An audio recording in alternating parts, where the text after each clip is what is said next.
everyone, welcome back to Little Book's Great Stories.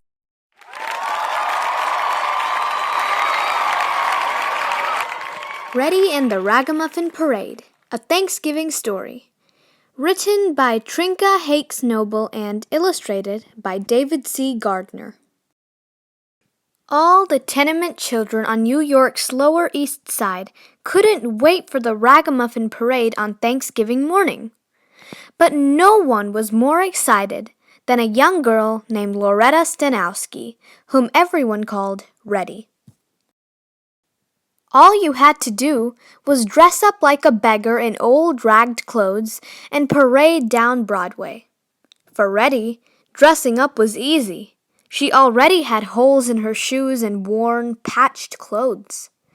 Then fancy uptown people would line the streets and call, "Here come the little ragamuffins!"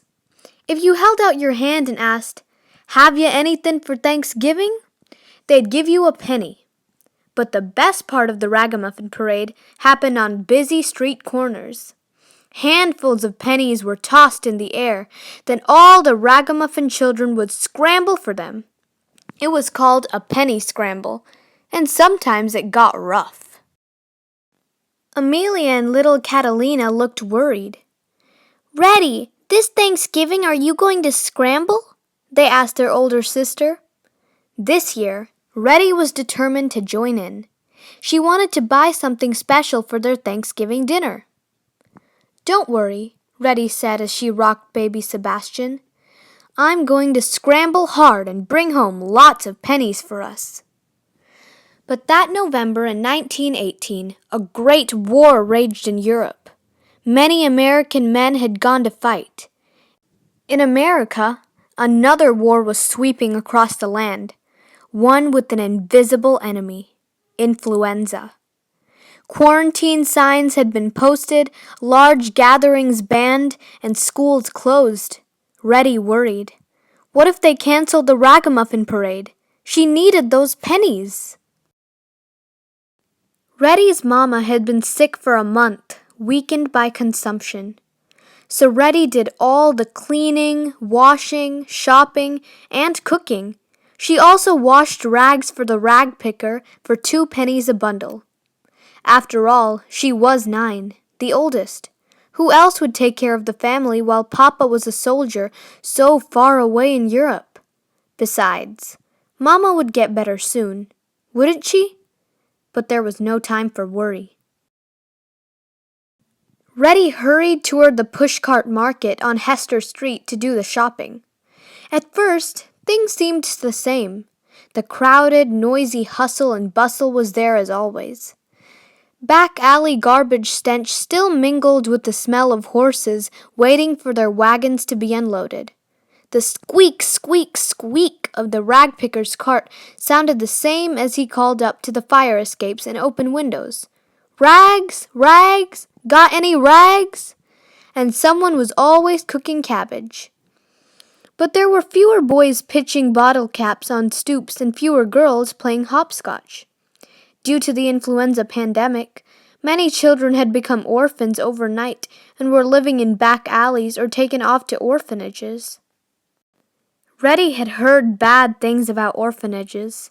She just couldn't let that happen to her little sisters and baby brother. Over on Broadway, the uptown trolley still rattled and clanged. But fewer people rushed to board, and some of them wore masks. On Hester Street, there were fewer pushcart merchants. "What? No pickled herring today?" complained Mrs. Goldstein.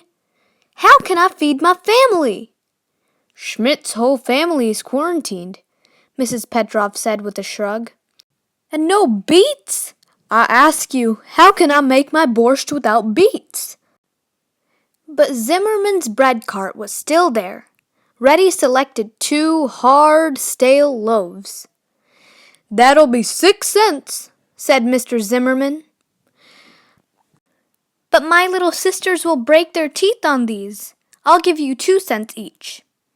Then she hurried to Clancy's for 1 small cabbage and 3 mealy potatoes, which she got for a penny each. Then O'Leary's for 2 ladles of milk for baby Sebastian.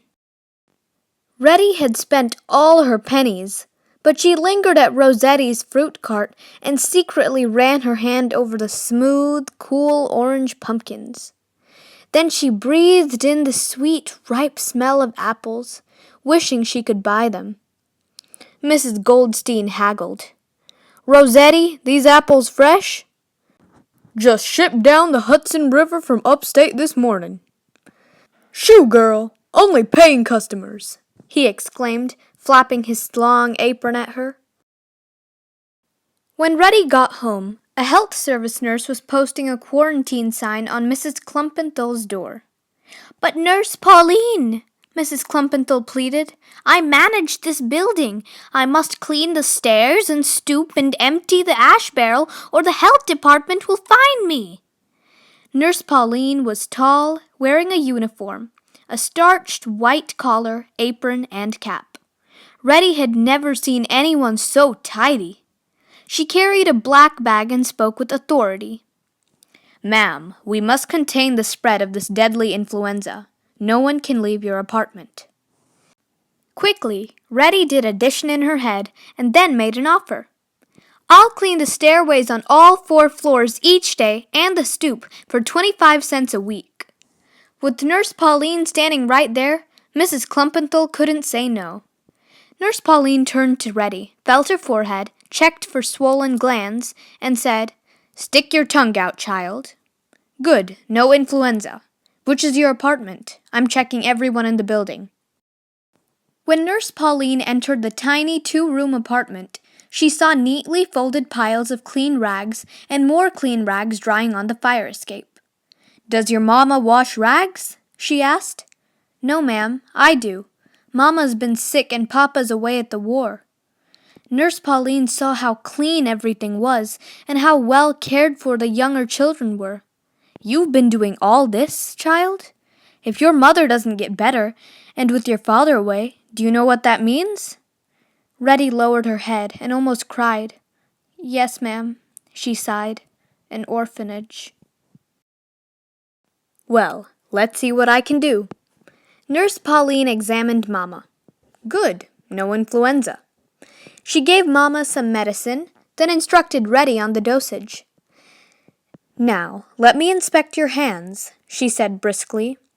Rettie's hands were spotlessly clean because they were always in soapy water. "Now keep these little ones inside, but let in fresh air and sunshine each day," she ordered. "Keep everyone's hands clean, and most important, let your mother rest." Then Nurse Pauline gently touched Rettie's shoulder and spoke softly. "Child, if you follow these instructions, you'd make a fine nurse someday." So Rettie made a little pretend school under the table. There she taught Amelia and Catalina their numbers and letters while baby Sebastian napped in her lap. She told stories, hummed songs, and played little games, keeping everyone quiet so Mama could rest. At 4 o'clock each morning while everyone was asleep, Rettie washed the stairs and railings, swept the halls, and scrubbed the stoop. The only thing that kept her going was the hope that the Ragamuffin Parade wouldn't be cancelled. Slowly, with Nurse Pauline's medicine, Mama improved.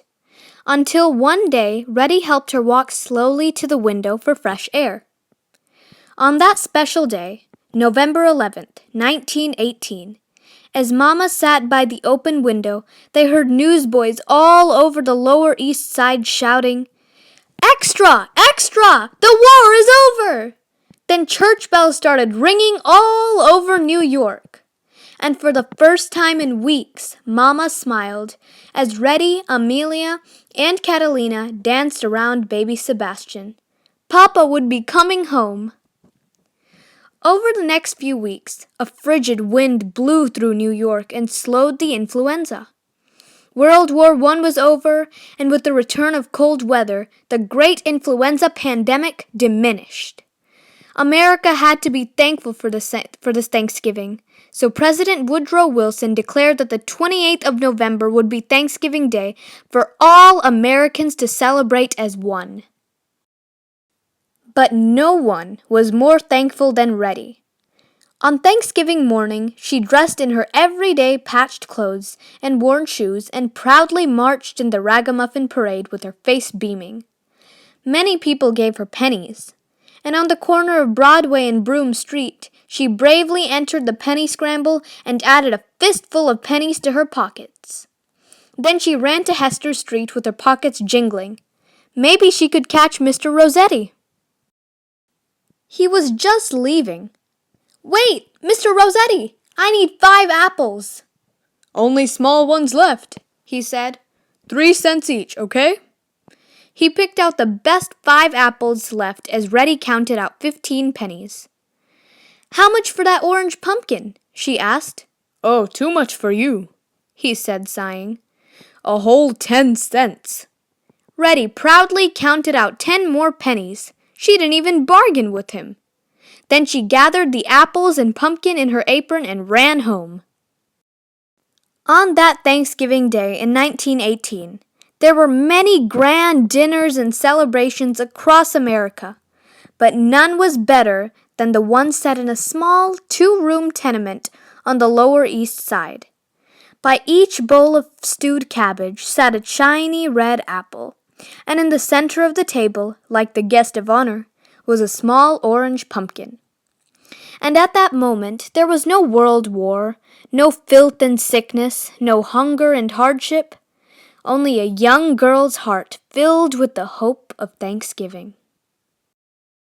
Stay tuned all month for more Thanksgiving stories about thankfulness.